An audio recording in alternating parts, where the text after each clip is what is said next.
A new book featuring in-depth interviews with former Packers quarterback and NFL superstar Aaron Rodgers has been released ahead of his much-anticipated 2024 season debut. CBS's James Brown spoke with the author to discuss the new book that examines Rodgers' career and personal life.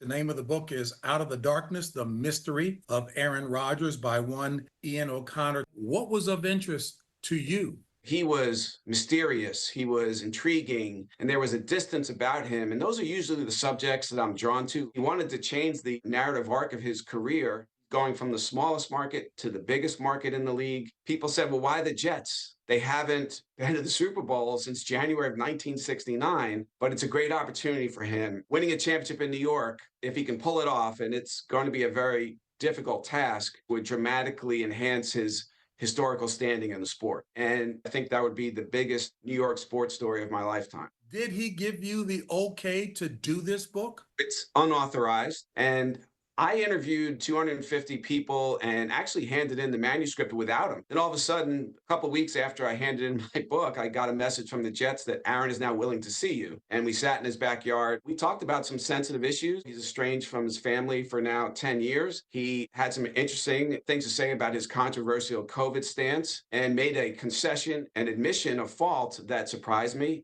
Take us through that. What were his thoughts after the fact? I did say to him, why didn't you tell the truth that day? You were asked if you were vaccinated. And he effectively said, yeah, I should have done that. He feels like he gave critics the one thing they really still have on him today. That was such a major public relations hit for him to absorb. And I don't think, JB, he's recovered from that. He went from being considered one of the good guys in the NFL, a guy who supported Colin Kaepernick.